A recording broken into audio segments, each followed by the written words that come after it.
যিনি প্রার্থী হয়েছেন নিশ্চয়ই তার প্রিপারেশন আছে বলেই তিনি প্রার্থী, তাই না? তো আপনি বলে দিলাম, আমি বলে দিলাম যে 50 মিনিট লাগবে, ঠিক আছে, বলার সুযোগ আছে বলে আমি মনে করি। যিনি প্রার্থী হবে তার তো প্রস্তুতি থাকবে। এবং তারেক সাহেব তিনি তো এইগুলোতে অভ্যস্ত না, যারা তারেক রহমান এই চাঁদাবাজি করে তিনি একটি বড় দলের চেয়ারম্যান।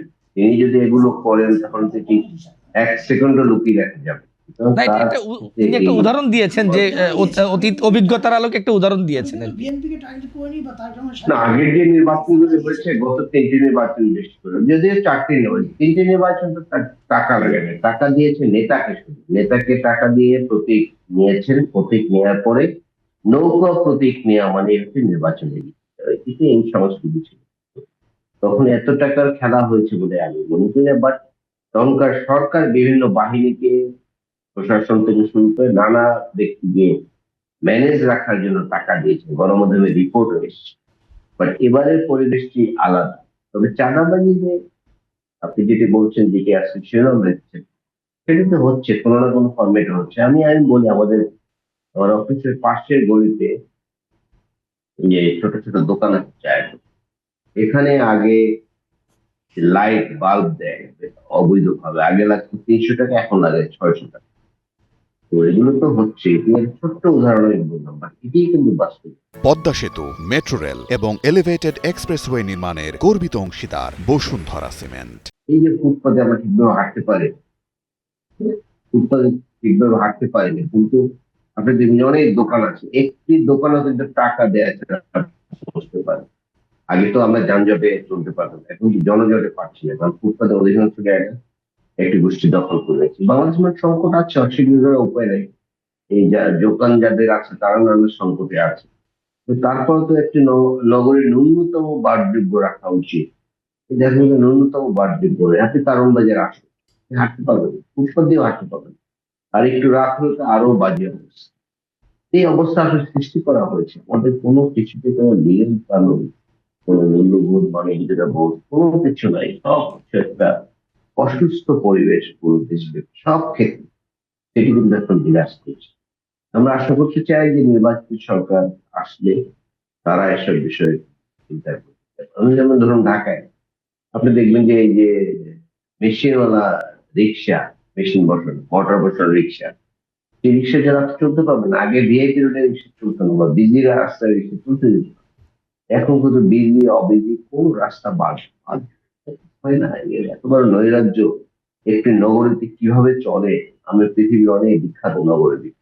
যেমন আমাদের গরিব গরিব প্রতিবেশীও আছে, যেমন ভারতে আপনি কলকাতায় গেলে এরকম দৃশ্য জনাব দেখবেন। ইলিয়াস খান, আমার আরেকটি কিন্তু প্রশ্ন আপনার কলকাতার কাছে যদি উদাহরণ রাখতে চাই, সেটি হচ্ছে অনেক ব্যবসায়ী চাঁদাবাজদের ভয়ে আত্মগোপনে আছেন। নির্বাচন কেন্দ্রিক এই যে চাঁদাবাজির যে ধরন, আহ, সেটি কি আসলে আইন শৃঙ্খলা বাহিনীর ভূমিকাটা এখানে ব্যর্থ কিনা, তারা যথাযথ ভূমিকা রাখতে পারছেন কিনা, এবং সবশেষ জুলাই আন্দোলন এবং নতুন বাংলাদেশের স্বপ্ন কি চাঁদাবাজদের দখলে পড়েছে কিনা? না, সেটি তো করেছি। যে আপনি দেখুন যে আইনশৃঙ্খলা বাহিনী শুধু চাঁদাবাজ না, কেন জানি কোনো কিছু নিয়ন্ত্রণ করতে পারছে না। আপনি দেখছেন যেমন এই ওসমান হাদিকে যে ছেলেটি হত্যা করেছে, যাকে ভিডিও ফুটেজে দেখা গেছে ফয়সাল, তিনি কিন্তু 3টি আর্মস এবং 17 লক্ষ টাকা সহ ধরা পড়েছিল, আপনি নিশ্চয়ই জানেন। বাট তার কিন্তু জামিন হয়ে গেছে অল্প কিছু বলবো, সে জামিন। আমি বিশ্বাস করি আইনে আছে, আমার অনেক আইনজ্ঞ বন্ধুর সাথে কথা বলেছি যে আইনে জামিন পাওয়ার অধিকার সবাই। তাহলে ক্রিমিনাল ধরা পড়বে, কিলাররা ধরা পড়বে, অস্ত্র সহ ধরা পড়বে, সবার কিন্তু একটু কয়েকদিনের মধ্যে জামিন হয়ে যাবে। তাহলে এই রাষ্ট্র কিভাবে টেকাবে? এগুলো কিন্তু হচ্ছে শুধু এই ফয়সাল না, আপনি দেখুন 5 তারিখের পরে বড় বড় অনেক সন্ত্রাসী, অনেক জঙ্গি কিভাবে কেন জামিন পেয়ে গেছে আমাদের দেশে। জঙ্গিদের কিন্তু সব আমলের জঙ্গি, সন্ত্রাসী যে অস্ত্র, শিশু সন্ত্রাসী, সেটা সব আমলের শীর্ষ সন্ত্রাসী। তাহলে এরা জামিন পাচ্ছে কিভাবে? পাচ্ছে না। এবং এদের কিন্তু অ্যারেস্ট করা হয়নি, এরা তো নির্বাচনে বিভিন্ন বড় প্রভাব ফেলবে না। এই চিটাগাং কথা দেখুন, 2 দিন পর পর দেখি যে শীর্ষ সন্ত্রাসী বিদেশ বসে স্টার্ট করছেন এবং এখানে বসে চাঁদাবাজি করছে, মানুষকে করছে, মানুষকে গুলি করছে। কোনো প্রতিকার তো নাই।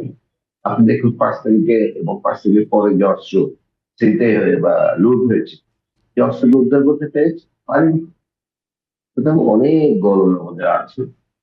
গলদ যদি আমরা কিছুটা দূর করতে চাই, নিয়মের মধ্যে দেশ আনতে, কিন্তু সেটি আনতে গণতন্ত্র উত্তরণের জন্য নির্বাচিত সরকার এবং চাঁদাবাজদের বিরুদ্ধে একটি প্রতিরোধ গড়ে তুলতে। ব্যবসায়ী চাঁদাবাজির জন্য পালিয়ে বেড়ায়, এটা ভাবা যায় বলে এই রাষ্ট্রটা হচ্ছে কজনকে চাঁদা দিবে, কজনকে চাঁদা দিবে, যারা সুযোগ নেয়। আর আপা একটু আগে বলেছেন যাদের পকেটে টাকা ছিল, আমরা জিজ্ঞেস করবো, হয়তো হলে ডাইনিং খেতে খুব কষ্ট করে, এখন তাদের চেহারা চকচক করছে কোত্থেকে, কেউ প্রশ্ন তোলে এসে, কিন্তু প্রশ্ন তোলে না। আমরা সাংবাদিকরা বললে আমরা অভিন্ন শত্রুতে পরিণত হই। দুর্নীতিবাজ, রাজনৈতিক নেতা, আমলা, সবার অভিন্ন শত্রুতে পরিণত হয়েছে।